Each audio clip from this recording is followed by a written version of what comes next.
So thankfully, the clouds for most of us moved out after yesterday, so we're getting a sunny day, which feels good. Makes you, personally, Big difference. big difference for me. Yeah. Like, if it's a little bit cooler, fine, but I like the sun. And we've got a decent day tomorrow, too, and then we'll talk about the rain on Thursday. And we're going to talk about, obviously, Melissa, which is a huge international story. Yeah, at because this it's point. holding strong. It's, yeah, you like to see them weekend right before landfall, not happening there, which we'll show you the satellite in just a moment.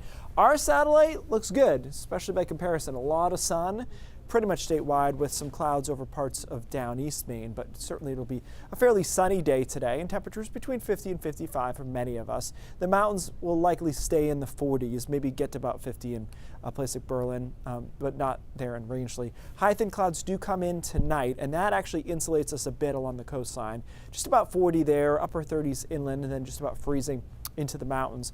I think this model is overdoing the cloud cover tomorrow, as it has been the last few runs, but there certainly will be more clouds on Wednesday when compared with today. But you can see the breaks in there too. So we'll call it a mixture of sun and clouds. I think the clouds will be largely high thin clouds and maybe mid-level, but not low stratus clouds. So I think it'll be a decent day and dry again. And then Thursday starts off dry as well. It's not until Thursday late afternoon into the evening that rain starts to move in, and there will be a period of heavy downpours Thursday night into Friday morning, and you can see all those oranges and yellows indicating those heavy downpours still there Friday at 6 a.m. And so the question is going to be, how quickly can we clear out? The European model is more optimistic with this, clearing most of the heavy rain into down East Maine by about the middle of the day and starting to clear out southern Maine, and by the afternoon most of the state is dried out.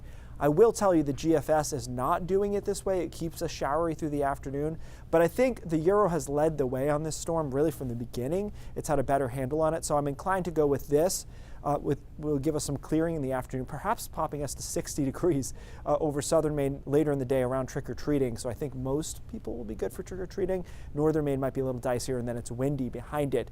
The winds during it, by the way, will be about 40 miles an hour, maybe up to 45. We shouldn't have major issues, but scattered power outages are possible. As far as the rain goes, about an inch to up to an inch and a half. So it will be quick hitting, which limits the potential of the rainfall a bit. We've seen from the last couple of rain events, this isn't enough to move the drought in either direction very strongly. All right, here is Melissa, just absolutely symmetrical. The eye has been amazing over the last 24 to 36 hours. At no point did the eye fill in and have it undergo an eye wall replacement cycle. So official landfall right there as the outer eye touches Jamaica, and this is going to be, and I don't use the word lightly, catastrophic. I mean, the winds are 175 miles an hour, gusts of 200 plus, in addition to the rainfall, which is 30 to 40 inches of rain on the east side of the storm across central parts of Jamaica. So this is going to be obviously a really bad situation with storm surge of 10 to 15 feet as well.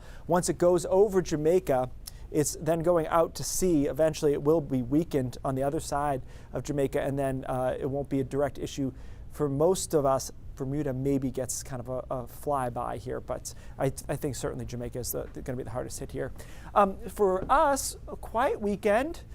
Good note by Ryan yesterday. I don't know why I thought fallback was a different weekend, but it's Saturday night. Most of the time you don't need to do anything because most of our clocks do it. Your devices. My oven wants to know a lot lately. Like, it wants to be connected to the Wi-Fi. Oh. I wonder if it's for that. Oh, probably, right. But I'm like, because what other reason would you need to? That's what I was like, just do your oven thing, okay? Right. But it's going to be cool over the weekend, about 50, maybe even 40s again on Sunday like we did last Sunday. Okay, 'tis the season. Yeah. Keith, thanks.